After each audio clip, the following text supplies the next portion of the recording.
नमस्कार। पिछले लेक्चर में हम लोग बात किए थे स्ट्रेस और स्ट्रेन का क्या रिलेशन रहेगा, और उसमें हम लोग बात किए हैं कि अगर डिफॉर्मेशन इनिशियली होगा तो वो इलास्टिक पैटर्न में होगा, मतलब, और इलास्टिक लिमिट अगर क्रॉस कर जाए तो that will go into the plastic deformation, जो कि हम लोग कहते हैं इरिवर्सिबल है, उसको वो वापस नहीं आएगा। लेकिन जो मटेरियल अर्थ का है, हालांकि वो इलास्टिक ही रहता है, तो कुछ पोर्शन में वो अगर स्ट्रेस स्ट्रेन रिलेशन देखेंगे कि जितना स्ट्रेस बढ़ा कितना स्ट्रेन डेवलप हुआ, तो उसमें वो इलास्टिक डिफॉर्मेशन में रहता है, नहीं तो वो प्लास्टिक में जरूर फाइनली जब उसका जो थ्रेशोल्ड लिमिट है वो क्रॉस कर जाएगा तो दैट विल ब्रेक। और यही चीज़ हम लोग इसमें समझाने की कोशिश की थी कि under condition representative of shallow crust, तो शैलो क्रस्ट में आपका जो है वो ब्रिटल डिफॉर्मेशन होगा और डीपर पार्ट में आपका जो होगा वो डक्टाइल होगा।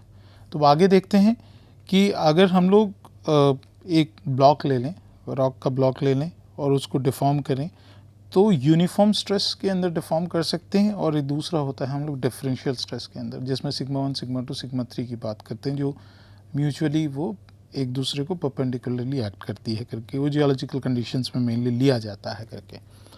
तो अगर ये मिनिमम जो है आपका वो सिग्मा 3 हो जाएगा, इंटरमीडिएट आपका सिग्मा 2 हो जाएगा, और जो मैक्सिमम वाला है वो सिग्मा 1 हो जाएगा, और इसको हम लोग कहते हैं डायरेक्शनल स्ट्रेस। ये डायरेक्शनल स्ट्रेस और डिफरेंशियल स्ट्रेस जो होता है वो टेक्टोनिक डिफॉर्मेशन में देखा गया है करके। तो डीपर पोर्शन में अगर जाएंगे, अर्थ के डीपर पोर्शन में यूजुअली हमको यूनिफॉर्म स्ट्रेसेस देखने मिलते हैं, लेकिन close to the crust, close to the surface of the earth usually हमने देखा है, जो कि ये पाया गया है कि वो डिफरेंशियल स्ट्रेस होते हैं। सो डिफरेंशियल स्ट्रेसेस में कंडीशन में अगर आप लें तो ये दो एग्जांपल दे रखे हैं कि यूनिफॉर्म स्ट्रेस में वो एक तरह का डिफॉर्मेशन होगा, लेकिन डायरेक्शनल स्ट्रेस में कोई एक अलाइनमेंट मिलेगा, हमको ए प्रिफर्ड ओरिएंटेशन मिलेगा। तो अगर हम लोग इसको रॉक को ले लें, जैसे फॉर एग्जांपल ये ग्रेनाइट है, तो कुछ इस तरह से दिखेगा जो कि यूनिफॉर्म स्ट्रेस में। लेकिन अगर यही मटेरियल को, रॉक को, अगर हम लोग जो है अगर डिफरेंशियल स्ट्रेस पे डालेंगे तो एक टिपिकल अलाइनमेंट मिनरल्स का देखने को मिलेगा, और जो कि इस तरह से होगा, और ये जो होगा ये आपका perpendicular to the maximum stress मिलेगा हमको। सो ये एक एग्जांपल है जो कि ट्रांसफॉर्मेशन ऑफ रॉक्स भी है, कि भाई आपका ग्रेनाइट से जो है वो ग्रेनेटिक नाइस बनता है, तो ये मेटामॉर्फिक रॉक हो गया जो हमने आगे भी पढ़ा था करके। तो ये अंडर डिफरेंशियल स्ट्रेस कंडीशंस में ये बनेगा हमारा करके। तो ये चीज़ को हम लोग ध्यान में रखेंगे कि ये डिफरेंशियल स्ट्रेस है, जो कि एक आपका परपेंडिकुलर डायरेक्शन में मैक्सिमम जहाँ स्ट्रेस होगा वो एक डिस्टिंक्ट फोलिएशन देगा, या तो आपका जो स्ट्रक्चर्स बनाएगा वो इस तरह से बनेंगे करके। अब आगे बात की है ये वाला जो था कि इसको जो हम लोग डिफॉर्मेशन कर रहे हैं, तो ये एक डिफरेंशियल स्ट्रेस कंडीशन में बन रहा है, जहाँ पे हमको फ्रैक्चर्स मिलेंगे, और इस तरह के फ्रैक्चर्स को जो हम लोग देखते हैं, जो कि मैंने आगे बताया एक स्लाइड में, कि ये आपका जो है ब्रिटल डिफॉर्मेशन होगा। तो ब्रिटल डिफॉर्मेशन में आपके फ्रैक्चर्स बनेंगे, क्रैक्स बनेंगी जो, तो वो एक कॉन्जुगेट सेट ऑफ जॉइंट्स बनाता है करके ये। अब अर्थक्वेक प्रेडिक्शन की बात करें तो हम लोग बेसिकली ये देख रहे थे कि फेलियर जो होता है that is the time where you will have the strong ground shaking, and that ground shaking is, जो वाइब्रेशंस हैं वो बेसिकली आपके अर्थक्वेक हैं करके। तो ये एक स्ट्रेस एंड स्ट्रेस और स्ट्रेन डायग्राम में हमने देखा कि इसके रिलेशन में क्या है। अब बहुत इस तरह की लिटरेचर में भी डेटा अवेलेबल है जो कि कहता है कि हम लोग आसानी से फोरकास्ट कर सकते हैं, लेकिन हमारा ये मानना है कि ये इतना आसान नहीं है। लेकिन कुछ ऐसे अर्थक्वेक्स हैं जो कि प्रिडिक्ट किए गए थे और सक्सेसफुली प्रिडिक्ट किए थे उसको, तो कुछ एग्जांपल्स हम लोग बात करेंगे। तो मेनली जो फोरकास्टिंग होता है वो क्या है करके हमारा, तो फोरकास्टिंग एक बेसिकली जो identify both earthquake prone areas and man-made structures that are specially vulnerable to damage from shaking. सो इसके लिए हम लोग फोरकास्टिंग करते हैं। मेनली हमारा जो एम रहता है वो ये है कि हम लोग जो कौन कौन से एरियाज़ जो हैं वो अर्थक्वेक से प्रभावित होंगे, जो भूकंप से प्रभावित होंगे। और ये प्रभावित कौन क्या क्या चीज़ें होंगी, एक तो ये होगा मोस्टली जो मैन मेड स्ट्रक्चर्स होंगे। तो हम लोग जो है बिल्डिंग्स है वो कितनी डैमेज होंगी उसके बारे में हम लोग ज़्यादा सोचते हैं, और उससे कितनी हानि पहुंचेगी मानव जाति को। और तो ये चीज़ें हम लोग हमेशा देखते हैं करके कि कौन सा एरिया वर्नेबल है, और वो जो भी स्ट्रक्चर्स वहाँ पे बने गए हैं उसको क्या क्षति पहुंचेगी कि नहीं पहुंचेगी due to ground shaking mainly. Okay, so earthquake prediction refers to attempts to estimate precisely when the next, यानी कब नेक्स्ट अर्थक्वेक होगा on particular fault is likely to occur. तो मैंने जैसे बताया था कि एक फिगर में कि हमारे पास मल्टीपल फॉल्ट होते हैं, एक ही फ्रैक्चर और एक ही वीक जोन नहीं होगा। और जो मैंने पिछली स्लाइड, जैसे इससे पहले वाली एक स्लाइड में जहाँ पे हमने बताया जो डिफॉर्मेशन सिलेंडर को डिफॉर्म किया यूनिडायरेक्शन डिफरेंशियल स्ट्रेस के अंदर एक मैक्सिमम स्ट्रेस उसको दिया, तो वो कॉन्जुगेट फ्रैक्चर, लेकिन वो सिंगल फ्रैक्चर नहीं बना, मल्टीपल फ्रैक्चर्स बने उसमें। तो इसी तरह से धरती जो आपकी जो क्रस्ट है उसमें भी जब डिफॉर्मेशन होगा तो मल्टीपल वीक जोन्स होंगे, वो एक वीक जोन नहीं होगा। लेकिन कौन सा वाला जो है, क्या ये नंबर 1, 2, और अगर हम लोग इसको दें कौन सा वाला जो है ये अर्थक्वेक ट्रिगर करेगा, ये हमको जानकारी होनी बहुत ज़रूरी है। तो अर्थक्वेक प्रेडिक्शन में इसको ये एक अटेम्प्ट किया गया है कि क्या हम ये जान पाएंगे कि कौन सा वाला फॉल्ट है और उस पे नेक्स्ट अर्थक्वेक आएगा। तो ये एक अर्थक्वेक प्रेडिक्शन में ये भी चीज़ है, क्योंकि वो नियर बाय एरिया जो हो वो ज़्यादा प्रभावित होगा उससे। दूसरी बात अगर हम लोग करें तो earthquake forecasting is based largely on elastic rebound theory. जैसे हम बात कर रहे थे कि सारा जो मटेरियल अर्थ का है वो रॉक हो या सॉइल हो, वो उसमें कुछ ना कुछ परसेंटेज ऑफ इलास्टिसिटी रहती है।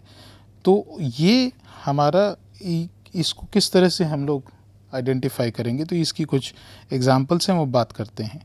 सो इलास्टिक रिबाउंड थ्योरी क्या है actually? Okay, it suggest that if fall surface do not slip easily, okay, past one other, मतलब जो अगर हम लोग कहें कि ये आपका एक एरिया है और इसमें यहाँ पे आपका एक फॉल्ट है, तो मान लो कि ये स्लिप हुआ ही नहीं, और ये स्लिप नहीं हुआ लेकिन डिफॉर्मेशन आपका चल ही रहा है। फॉर एग्जांपल अगर मान लें कि ये पोर्शन आपका इस तरफ मूव कर रहा है, ये इस तरफ मूव कर रहा है, जो कि टिपिकल स्ट्राइक स्लिप में होता है, तो ये अगर मूव किया ही नहीं और ये, लेकिन डिफॉर्मेशन इसमें एक्यूमुलेट होता रहा, मतलब स्ट्रेन डेवलप होता रहा, और तो ये पहले क्या होगा, आपका इलास्टिक फॉर्म में होगा, फिर आपका प्लास्टिक जाएगा, फिर आपका ब्रिटल जाएगा करके, तो फाइनली ये ब्रेक होगा, ये आपका जो होगा वो अर्थक्वेक प्रोड्यूस करेगा। तो इलास्टिकली इनिशियल जो होगा वो डिफॉर्मेशन इलास्टिकली चलेगा, फिर प्लास्टिक होगा, फाइनली ब्रिटल आपका ये होगा करके। तो कहता है कि आपका जो इलास्टिक रिबाउंड थ्योरी है suggest that if fault surface do not slip easily past one another, energy will be stored in elastically deformed rocks, just as in a steel spring that is compressed. Okay. तो अगर आप कोई steel का spring ले लो और उसको deform करते रहो तो उसमें एक एनर्जी मतलब स्टोर होगा, और वो जब ब्रेक करेगा तो वो एनर्जी रिलीज होगा। तो इसमें भी यही कह रहे हैं कि जब ये स्लिप नहीं कर रहा है, do not slip easily past one another, energy will be stored in elastically deformed rocks. Okay, तो इसमें एनर्जी यहाँ पे स्टोर होना शुरू होगा ये वीक, और जब भी मतलब ये सतह टूटेगी क्योंकि वीक जोन है, इसके अलॉन्ग ही एनर्जी रिलीज़ होगी, तो वो जो होगा ये आपका ये फॉल्ट के अलॉन्ग जो स्लिप होगा करके। आगे क्या कहते हैं कि करंटली सेस्मोलॉजिस्ट जो अर्थक्वेक के बारे में मतलब साइंटिस्ट जो हैं उनको सेस्मोलॉजिस्ट कहते हैं। तो seismologist use plate tectonic motion and GPS, ठीक है, ग्लोबल पोजिशनिंग सिस्टम जो है उसका मेजरमेंट करके they monitor the accumulation of strain. मतलब जब ये मान लो कि आपका ये हो रहा है तो आपका ये नेक्स्ट स्लाइड में आपको दिखाई देंगे, लेकिन हम लोग यहाँ पे एक बना लेते हैं करके। तो मान लो कि अगर हम लोग इसको डिफॉर्म कर रहे हैं तो डिफॉर्मेशन जो है आपका यहाँ से ये एक्यूमुलेट होना शुरू होगा यहाँ पे, लेकिन ये स्लिप नहीं करेगा करके आपका। तो कुछ इस तरह से ये डिफॉर्म होगा आपका करके। तो ये पोर्शन मूव तो इधर कर रहा है लेकिन ये स्लिप नहीं कर रहा है करके आपका। तो ये कुछ डिफॉर्मेशन जो है ये आप पकड़ सकते हैं ज़मीन के ऊपर। तो ये क्या कह रहे हैं कि हम लोग अगर मान लो फॉर एग्ज़ाम्पल, और ये काफ़ी कॉमनली किया जाता है कि हम लोगों के पास यहाँ पे जीपीएस स्टेशंस हैं, यहाँ पे हमने लगाए हुए हैं, यहाँ पे लगाए हुए हैं जीपीएस स्टेशन, जबकि हमको पता है कि ये जो है ये फॉल्ट लाइन है आपकी और ये एक्टिव फॉल्ट लाइन है। तो इसके अलॉन्ग जब जीपीएस स्टेशंस हमारे लगे, और उसके दूर भी लगा सकते हो आप करके, लेकिन फॉल्ट लाइन के अलॉन्ग लगे हैं तो बहुत ही बढ़िया होगा।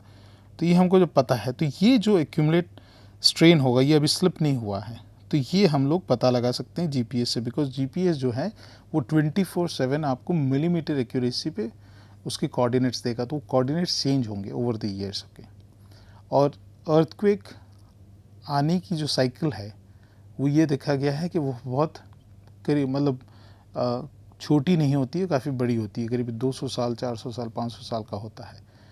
लेकिन फिर भी अगर जो ऑनगोइंग डिफॉर्मेशन है तो उसको हम लोग पकड़ पाएंगे करके। तो हम लोग कहें कि अगर 5-10 साल में हमने अगर रिकॉर्डिंग कंटिन्यूस की है तो हम लोग उसको बता पाएंगे कि हमारा नेक्स्ट जो है वो अर्थक्वेक कब आ सकता है और क्या उसकी सिचुएशंस हैं इसकी कि डिफॉर्मेशन की, यहाँ पे ऑनगोइंग डिफॉर्मेशन की। सो यही बात जो हम कह रहे थे वो यहाँ पे बताया गया है कि ओरिजिनल अगर मान लें कि ये था और इस सरफेस पे एक फेंस दिखाई गई है जो कि आर्टिफिशियल मैनमेड है, आर्टिफिशियल है करके, लेकिन ये जो लाइन है ये नेचुरल लाइन है, वीक जोन है, जो कि हम लोग इसको फॉल्ट कह रहे हैं करके। तो ये हमारा फॉल्ट हो गया करके, यहाँ पे ये हमको दिख रहा है, यहाँ पे फॉल्ट है। अब ये लाइन जो है आपकी फॉल्ट लाइन है और इसमें डिफॉर्मेशन होना शुरू हुआ, ये स्लिप नहीं हुआ है अभी इस पर स्लिप नहीं हुआ है, लेकिन ये इलास्टिकली डिफॉर्म हो रहा है।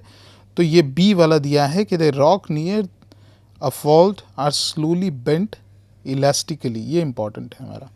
तो ये चीज़ जो है इलास्टिकली डिफॉर्म हो रहा है, इसमें जो है ये स्ट्रेन भी डेवलप है, स्टोर हो रहा है करके, स्ट्रेन इसमें हो रहा है, तो हम लोग कहेंगे इसको एनर्जी स्टोर हो रही है यहाँ पे। तो ये हो गया। अब फाइनली जो सी वाला है, ये until the fall breaks during an earthquake, जब ये ब्रेक करेगा, जब स्लिप करेगा ये, when it slip, okay, so आपका ये यहाँ से आपका पूरा स्लिप हो गया। तो ये पोर्शन आपका कहेंगे हम लोग कि यहाँ से यहाँ तक ये स्लिप हुआ आपका, ये स्लिप अलोंग द फॉल्ट, ये स्लिप हुआ आपका। तो ये पोर्शन जो है ये आप जो अलोंग द फॉल्ट है ये स्लिप हो गया आपका इतना करके। अब जो है लेटर ऑन ये वापस रिबाउंड करेगा, जो कि आप ये देख रहे थे, ये पोर्शन जो देख रहे हैं इधर पे, हम दूसरा कलर ले लें पेन का। तो जो ये पोर्शन आप देख रहे हैं ये वाला, जो कि डिफॉर्मेशन के पास था, जब यहाँ पे भी डिफॉर्मेशन हो रहा था, ये पूरा के पूरा ब्लॉक स्लिप हुआ इसके अलोंग, ये फॉल्ट के अलोंग यहाँ पे। तो ये जो है ये आपका वापस अपनी ओरिजिनल पोजीशन में या तो कुछ पोर्शन वो एक्वायर करेगा वापस, दैट इज इलास्टिकली आपका रिबाउंड करेगा उसका। तो ये वापस स्ट्रेट हो गया, जो कि इनिशियल कंडीशन थी आपकी। तो ये इनिशियल कंडीशन इस लेयर की थी, ये वाली थी आपके करके। इसमें एक्स्ट्रा क्या मिला हमको मिला ये स्लिप मिली, ये वाला, ये स्लिप जो है ये हमको ड्यूरिंग एन अर्थक्वेक जब स्लिप हुआ, तो जो भी स्टोर्ड एनर्जी थी, या तो हम कहें कि स्ट्रेन जो था वो यहाँ पे रिलीज हो गया, ये रिलीज हो गया आपका करके।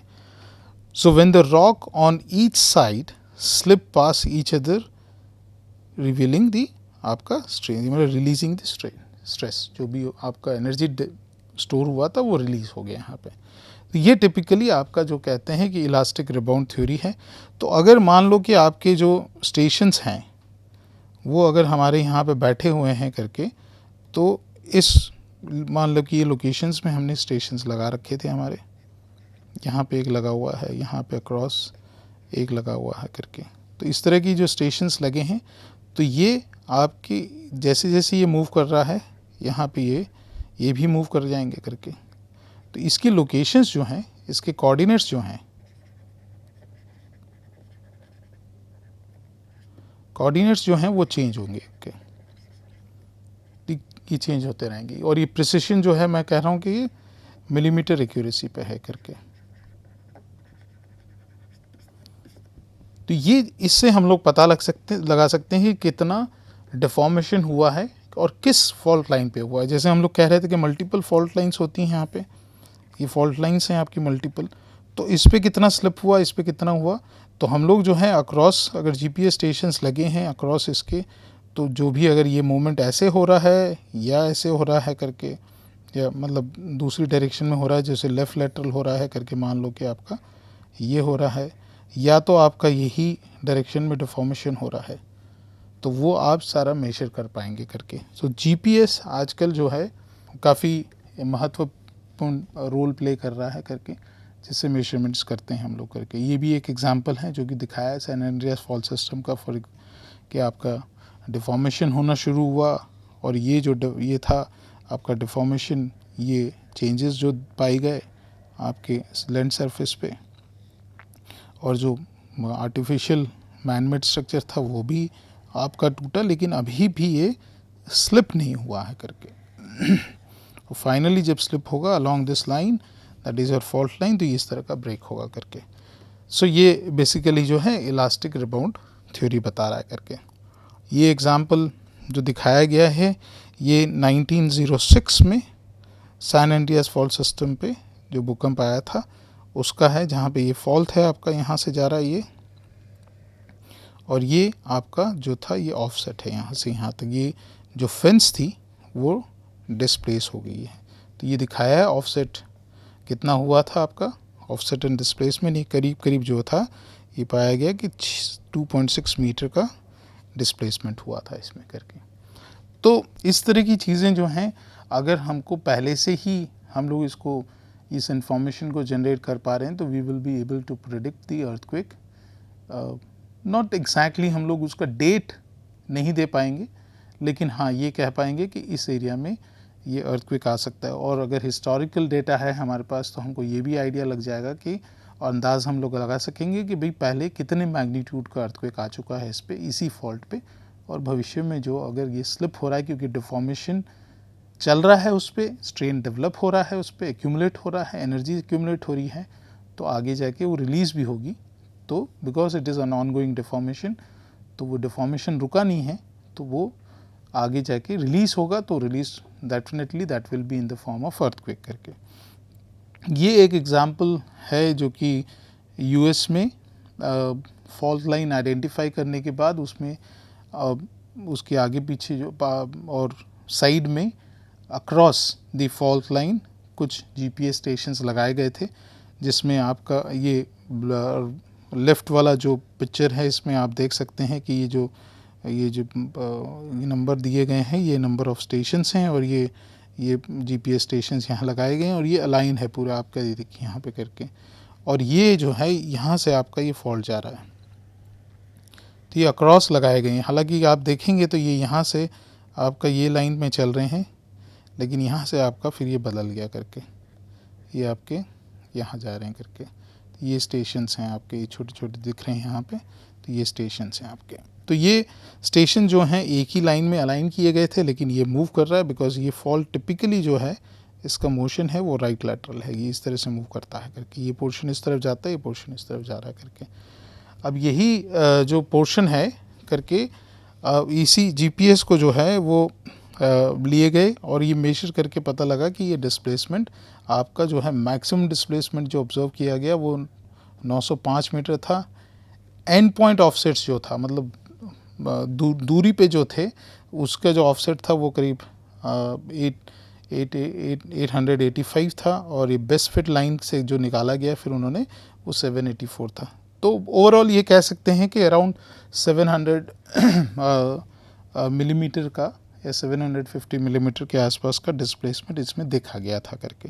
तो ये भी एक एक्सरसाइज कर सकते हैं, और इंडिया में भी इस तरह के हम लोग जीपीएस स्टेशंस लगाए हैं इन हिमालयाज़, हम ही नहीं, IIT कानपुर ही नहीं, NGRI जो है, नेशनल जियो रिसर्च जियोफिजिकल इंस्टीट्यूट हैदराबाद, उन्होंने भी गढ़वाल कुमाऊं में लगाए हैं, और हम लोगों ने हिमाचल में, पंजाब हिमालय में लगाए हैं कुछ स्टेशंस।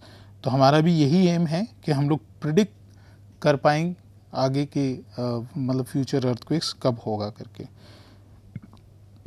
सो एक और भी चीज़ है जो कि इसमें पाई गई है कि टाइम जो है, मतलब अगर हम लोग ये ले लें कि एक टाइम गैप रहता है, दो अर्थक्वेक के बीच में एक टाइम गैप रहता है, जिसको हम लोग कहते हैं कि ये पीरियड ऑफ क्विसेंस है, ठीक है। इंटरसाइस्मिक जो पीरियड है, साइस्मिक इवेंट्स के, दो साइस्मिक इवेंट्स के बीच का टाइम है, वो इंटरसाइस्मिक आपका रहेगा करके।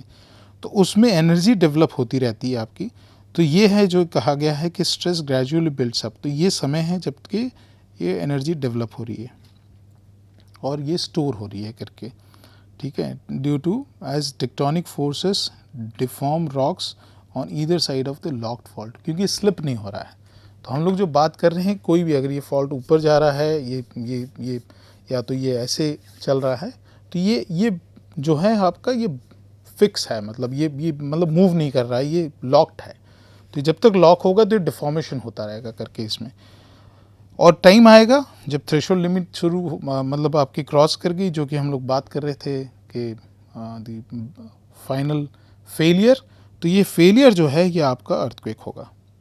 फिर से एनर्जी रिलीज हुई, और एनर्जी रिलीज के बाद फिर से ये डेवलप होना शुरू हुआ और फिर से रिलीज हुआ।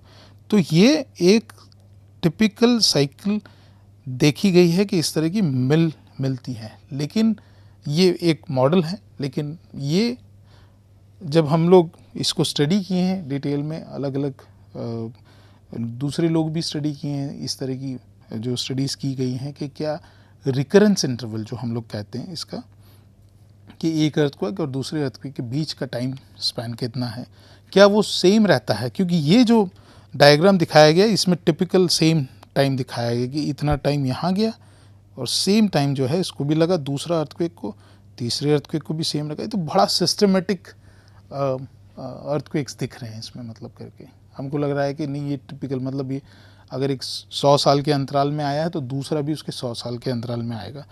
लेकिन हकीकत में ये नहीं पाया जाता है करके। टाइम इंटरवल जो है वो बदल रहा है करके, सेम नहीं होता है। लेकिन हाँ, इतना अंदाज़ा लगा सकते हैं कि मैग्नीट्यूड जो है वो मोरलेस हम लोग अंदाज़ा लगा सकते हैं करके। तो कभी हो सकता है कि पॉसिबिलिटीज़ हैं कि आपका जो ये अर्थक्वेक है ये सेम टाइम में नहीं हुआ, लेकिन एक यहाँ पे, मतलब ये एक मान लो कि एक आ गया, ये टाइम से गया, फिर एक कहीं यहाँ पे आ गया करके, फिर ये दूसरा वाला आएगा करके। तो हो सकता है कि ये इतनी जो एनर्जी इसको चाहिए एक मैग्नीट्यूड को, वो इतनी डेवलप होनी है, लेकिन ये बीच में एक छोटा सा अर्थक्वेक आ गया करके। तो ये भी एक चीज़ें पाई गई है। और दूसरा ये चीज़ जो है ये अभी देखा है कि, तो अगर मान लो कि यहाँ पे कोई ऐसा भूकंप आ गया, यहाँ मान लीजिए इसका एनर्जी यहाँ पे टोटल थी वो रिलीज़ हो गई यहाँ पे, तो ये लाइन जो है ये थोड़ी आगे चली जाएगी, तो इसका टाइम फ्रेम जो है वो चेंज हो जाएगा आपका करके। तो ये चेंजेस जो हैं वो पॉसिबल हैं कि बीच में जो कि हमारा अंतराल जो कह लो कि हम लोग को 200 साल का था यहाँ पे, और ये भी 200 साल है आपका, लेकिन ये जो है ये आपका बीच में एक आ गया 100 साल में, तो ये आ गया दूसरे 100 साल में एक और भूकंप आ सकता है आपका यहाँ पे, तब जाके टोटल एनर्जी जो डेवलप हुई है वो रिलीज़ होगी करके। तो ये चीज़ें भी हम लोग देखते हैं कि प्रेडिक्शन इतना आसान नहीं है अभी, लेकिन कोशिश सभी तरह से है कि इसका प्रेडिक्शन अच्छे से किया जाए ताकि हम लोग जो डैमेज है उसको मिनिमाइज़ कर सकें। तो यही चीज़ मैं आगे बता रहा था कि इस तरह की फॉल्ट लाइंस होती हैं जो कि जिसका अगर हमको स्लिप पता है कि किस रेट से स्लिप होगा और कितना डिफॉर्मेशन होगा, तो जिसमें ज़्यादा स्लिप है आपका, ये शो करता है कि इसमें मोर स्ट्रेन, मतलब ज़्यादा एनर्जी स्टोर होगी।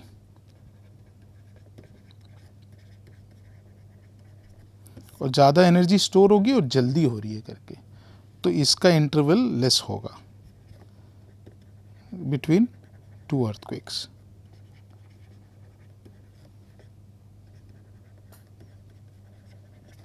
तो अगर इसी तरह से ये बात करें तो इसमें कम होगा करके, तो इसमें करीब करीब जो है वो होगा। तो ये चीज़, ये मेजरमेंट्स जो हैं अगेन जो है जीपीएस मेजरमेंट्स हैं आपके।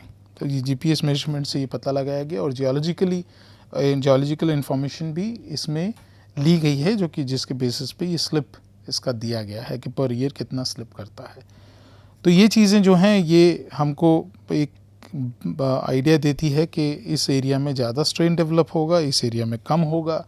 तो ये एक एरिया जो बना है आपका, ये वाला एरिया जो है ये काफ़ी डेंजरस हो सकता है अर्थक्वेक प्रोड्यूस करने के उसमें। अब दूसरी एक चीज़ है, ये बड़ा अच्छा एग्जांपल है creep along San Andreas fault system, जो कि हम लोग यहाँ पे देखें तो ये फॉल्ट सिस्टम जो है ये वाला, ये हेवर्ड फॉल्ट सिस्टम जो है ये क्रीप करता है करके। क्रीप करना मतलब जो हम कह रहे हैं कि ये बहुत ही स्लो मूव कर रहा है, ये लॉक्ड नहीं है, ये उसका ऊपर का अपर पोर्शन जो है इसका वो क्रीप करता है। तो इसका एविडेंस जो है वो क्या है हम देखते हैं करके। तो यहाँ पे ये 1980 के आसपास की बात है, जब यहाँ पे भूकंप आने से पहले एक भूकंप आया था, लेकिन उससे पहले जो है लोग यहाँ बसे हुए थे, लोगों को पता भी नहीं था कि यहाँ पे फॉल्ट है क्या है करके। तो इन घरों में एक समस्या जो पाई गई वो थी कि इनकी जो पाइपलाइंस थी, मतलब गैस पाइपलाइन हो गई या वाटर पाइपलाइन हो गई, आपकी सीवरेज की पाइपलाइन हो गई, तो ये सारी जो हैं ये कुछ समय के बाद टूट जाती थी करके। तो ये कंप्लेंट्स काफ़ी रही इसकी, और हादसे भी हुए इसकी वजह से। हालांकि अर्थक्वेक नहीं आया, क्योंकि अर्थक्वेक तभी आएगा जब स्टोर्ड एनर्जी रिलीज़ होगी, लेकिन यहाँ एनर्जी रिलीज़ नहीं हो रही थी, लेकिन स्लिप हो रहा था ऑनगोइंग डिफॉर्मेशन की वजह से। तो ये बात जब पहुँची म्यूनसिपल कमेटी के पास, कॉरपोरेशन के पास, तो म्यूनसिपल ने, वहाँ के लोकल म्यूनसिपल ने इसको देखना शुरू किया। तो इनिशियली तो वो लोग क्या करते थे, उसको रिपेयर करके उसकी मरम्मत करके आगे बढ़ते थे करके कि हो गया होगा। लेकिन ये कंप्लेन लगातार आती रहती थी, उसी घर से आ रही है, उन्हीं मकानों से आ रही है करके। तो ये देखा गया कि ये कोई और चक्कर है इसमें कोई मतलब ऐसा चीज़ है जो कि वो लोग समझ नहीं पा रहे हैं तो करके। तो जियोलॉजिस्ट जो थे उन्होंने इसका सर्वे किया डिटेल में। अब इन जो यहाँ पे बस गए इनको तो हटा नहीं सकते ये लोग करके। तो इन्होंने पाया कि ये फॉल्ट जो है ये फॉल्ट लाइन है, और ये फॉल्ट लाइन क्रीप करती है करके। तो इसमें ये मतलब जब इन्होंने ये देखा कि ये तो मतलब जो इनके फुटपाथ्स और ये सब हैं, ये तो आपके जो हैं वो मूव वो कर जा रहे हैं करके। तो यहाँ पे अगर आप देखें इसको, तो ये जो है ये फुटपाथ जो है ये कोई बंदा भी इस तरह से बनाने की कोशिश नहीं करेगा करके। हालांकि कर सकते हैं, क्योंकि अगर मान लो कि कुछ ऐसी परिस्थिति है जिसमें इस तरह का कर्व, लेकिन ये बनाया तो इन्होंने स्ट्रेट था, ये तो सीधा बनाया था भाई, तो ये मुड़ कैसे गया फिर। तो ये जो टर्न है यहाँ पे मुड़ा है वो है एक्चुअली क्रीप के वजह से, और यहाँ से कि फॉल्ट लाइन जा रही है आपकी। इसको मैं लाल वाली पेन से कर दें हम लोग करके। तो यहाँ से जो है ये आपकी सैन एंड्रियास फॉल्ट लाइन जा रही है करके। तो ये पोर्शन जैसे हमने कहा कि राइट लैटरल है, तो ये इस तरह से मूव करता है ये करके। तो ये यहाँ से आपका ये पूरा मुड़ा है। तो हम यहीं रुकेंगे, आगे और इस बारे में बात करेंगे सैन एंड्रियास फॉल्ट सिस्टम की, और फिर आगे हम लोग सेस्मिक वेव से किस तरह का डैमेज पैटर्न देखा गया और कहाँ पे एम्प्लीफिकेशन होगा, क्या होगा, वो बारे में थोड़ा सा बात करेंगे। तो नेक्स्ट लेक्चर में मिलते हैं, तब तक के लिए नमस्कार, थैंक यू सो मच।